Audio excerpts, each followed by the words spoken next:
students, let us continue our chapter Respiration in Organism. Children, as I said to you all, before understanding any chapter, you all should read the chapter carefully with understanding. So, we have completed so far this chapter Respiration in Organism till the page number 113.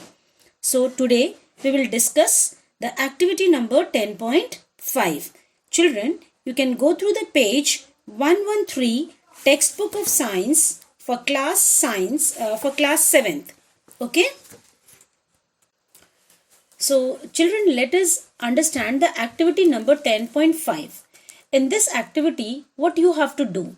You have to take a white plastic bottle, remove the bottom, get a Y-shaped glass or plastic tube, make a hole in the lid so that the tube may pass through it. To the forked end of the tube, fix two deflated balloons. Introduce the tube into the bottle as shown in the figure 10.7. Now cap the bottle, seal it to make it airtight. To the open base of the bottle, tie a thin rubber or plastic sheet using a large rubber band.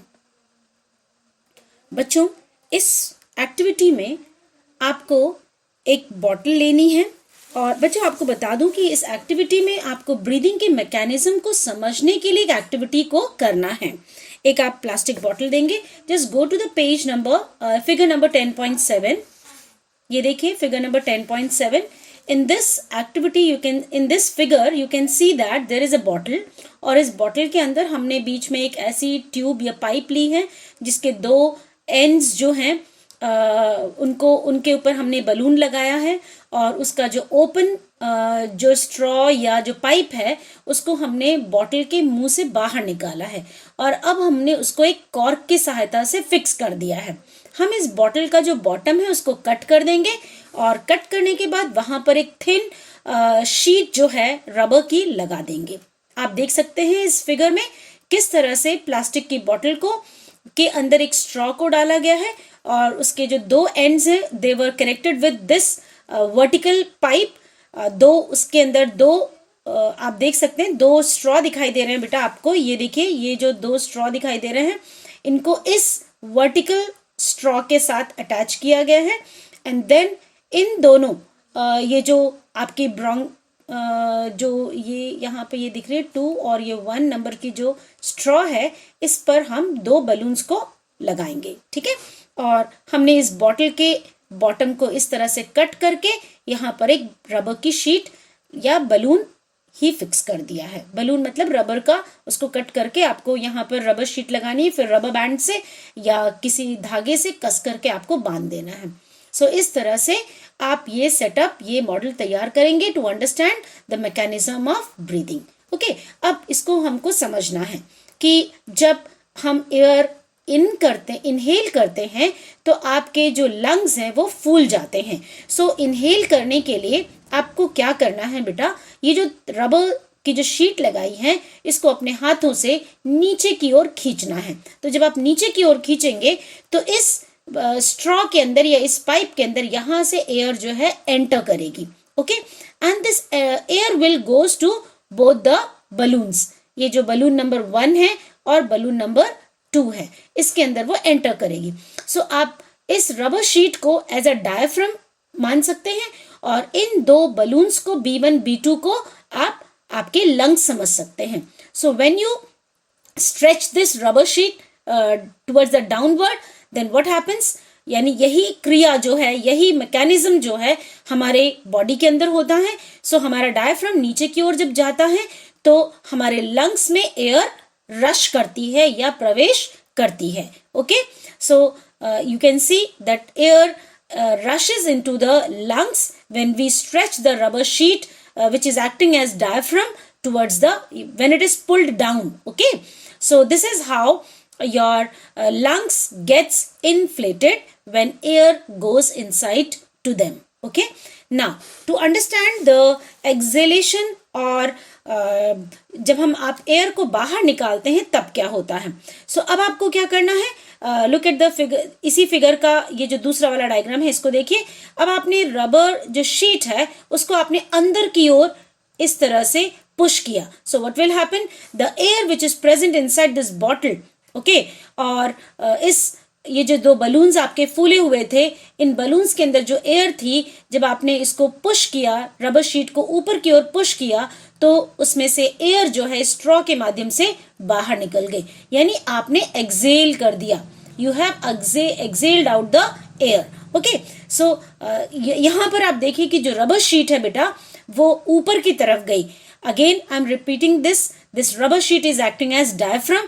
So your diaphragm, when moves upward, your lungs get deflated. Okay, आपके lungs वापस पिचक जाते हैं, यानी ताकि पूरी air जो है उसमें से बाहर निकल सके। I hope you all have understood this activity number 10.5. Is it clear, students? Let us move forward.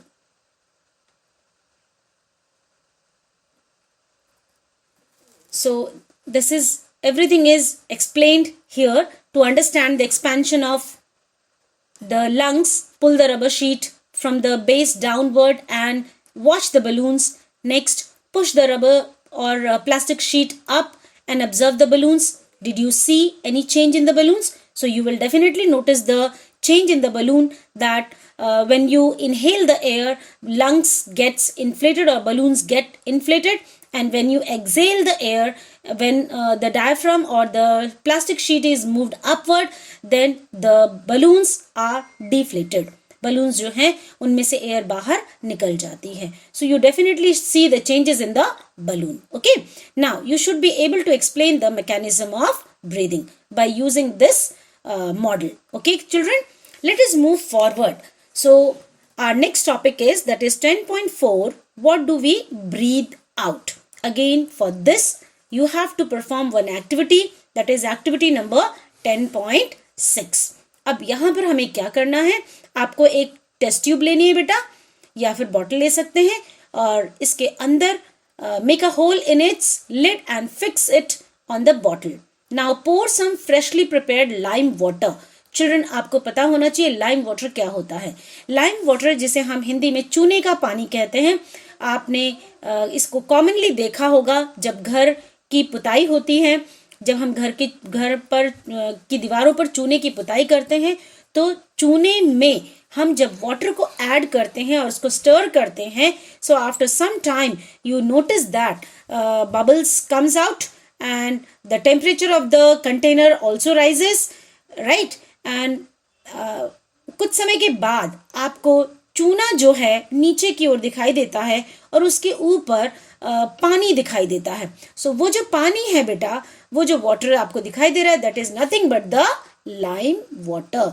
Children, यहाँ पर मैं आपको बताना चाहूंगी what is the chemical formula of lime water. So it is calcium hydroxide. It is called calcium hydroxide and it is written as CaOH twice. So this is the formula for the lime water. So आपको क्या करना है, you have to take the freshly prepared lime water in the test tube, insert a plastic straw through this the hole in the lid in such a way that it dips in the lime water. एक straw को उसके अंदर डालना है और अब आपको now blow gently through the straw a few times. ठीक है, आपको क्या करना है, अपनी एयर को इसमें ब्लो करना है, मुंह से अपनी सांस को छोड़ना है.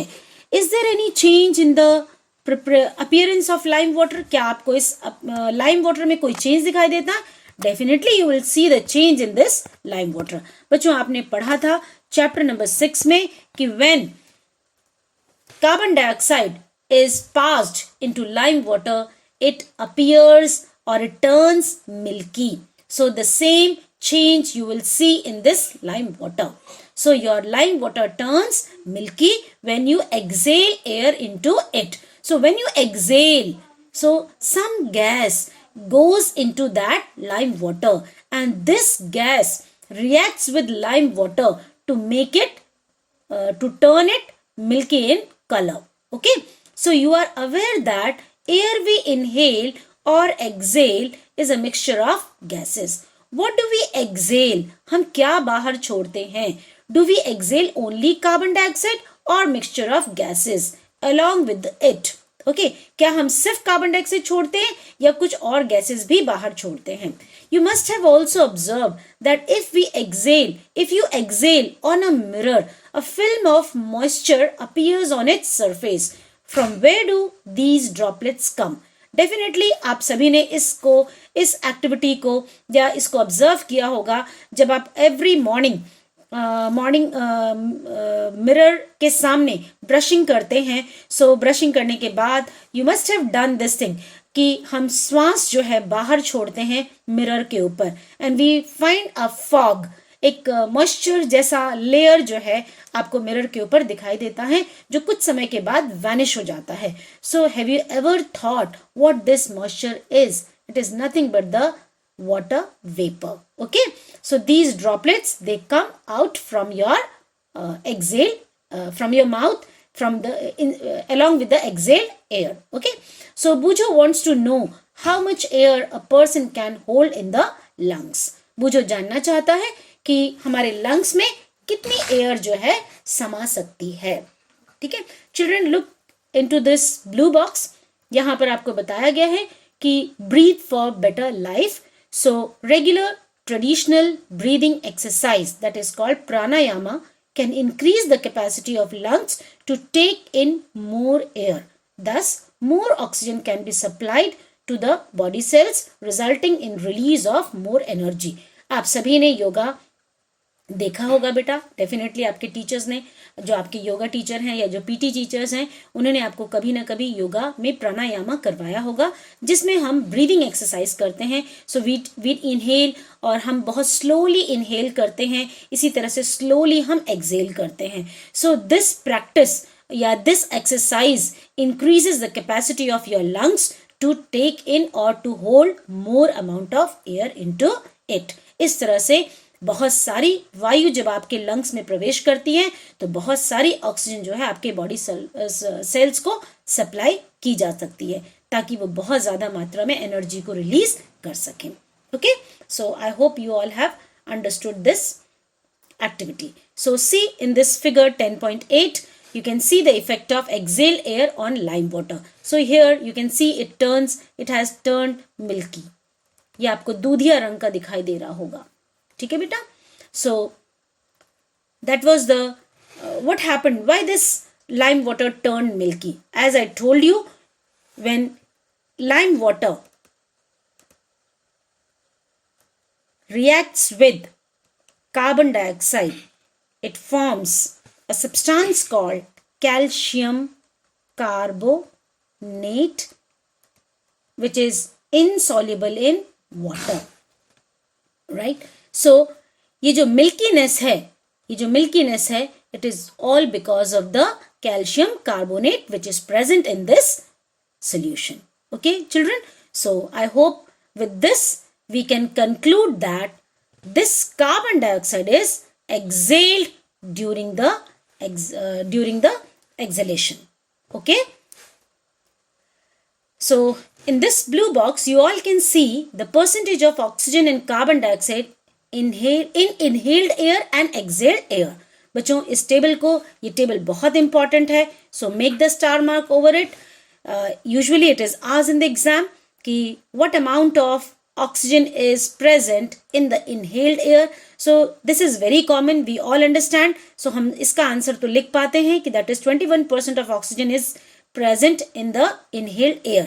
ठीक है, but we do not know how much amount of oxygen is exhaled out, या कितनी ऑक्सीजन जो है हम जो श्वास छोड़ते हैं उसमें होती है. So it is about 16.4%. Okay, इसी तरह से we inhale 0.04% of carbon dioxide when we inhale the air, and when we exhale the air at that time we exhale 4.4% of carbon dioxide. So children, from this activity 10.6 and this box reveals that more amount of carbon dioxide is present in the exhaled air. Okay children, so this is about the activity. Now let us move to the next topic, that is 10.5, breathing in other animals. Animals such as elephant, lion, cows, goat, frogs, lizards, snakes, birds have lungs in their chest cavities like the human beings. बच्चों आपको बता दूं, ये जो animals के नाम अभी मैंने पढ़े हैं, इन सभी की बॉडी में, उनकी सभी की चेस्ट कैविटी में लंग्स जैसे हमारी बॉडी में होते हैं रेस्पिरेटरी ऑर्गन, उसी तरह से इनकी बॉडी में भी ये lungs as a respiratory organ पाया जाता है and they also breathe through this lungs. यानी रेस्पिरेशन की जो प्रोसेस है वो लंग्स के द्वारा होती है. So how do other organisms breathe? Do they also have lungs like those of human beings? Let us find out. So आइए जाने कि बाकी जो एनिमल्स हैं या बाकी जो ऑर्गेनिजम्स हैं उनके शरीर में रेस्पिरेशन के लिए कौन सा ऑर्गन या वो कैसे रेस्पिरेशन को करते हैं. So let us take cockroach. A cockroach has small openings on the side of its body. Other insects also have similar openings. Okay बच्चों, सो कॉकरोच की बॉडी में स्मॉल ओपनिंग्स होते हैं उनके साइड. अभी मैं आपको दिखाऊंगी इस डायग्राम में. And these openings are nothing but they are called spiracles. You can see in this figure 10.9, ये देखिए, ये जो साइड वाला हिस्सा है, here the spiracles are present. Okay, so these openings are called spiracles. Insects have a network of air tubes called trachea. So you all can see the trachea is marked in this diagram. So insects have a network of air tubes called trachea for gases exchange. यानी गैसों के विनिमय के लिए उनके पास network होता है. किसका? एयर ट्यूब्स का. And these air tubes are called trachea. ठीक है. So oxygen rich air rushes through spiracles into the tracheal cords. इन ये जो साइड में जो इस तरह से आपको ओपनिंग्स दिखाई दे रही हैं, इन ओपनिंग्स के द्वारा एयर जो है एंटर करती है, ऑक्सीजन रिच एयर एंटर करती है and then through this trachea it goes into the blood और या बॉडी टिश्यू के अंदर डिफ्यूज हो जाती है, चली जाती है, एंटर हो जाती है. ठीक है. So oxygen rich air rushes into through the spiracles into the tracheal tubes, diffuses into the body tissues and reaches every cell of the body. Similarly, carbon dioxide from the cells goes into the tracheal tubes and moves out through the spiracle. इसी तरह से जैसे वो spiracles जो openings हैं उनके द्वारा air अंदर आई, फिर ट्रैकियल ट्यूब में गई और वहां से ये बॉडी सेल्स में डिफ्यूज हो गया, वैसे ही बॉडी सेल्स से कार्बन डाइऑक्साइड वापस ट्रैकियल ट्यूब में आती है और ट्रैकियल ट्यूब से वो स्पाइरिकल्स यानी इन ओपनिंग्स के द्वारा वो बाहर निकल जाती है.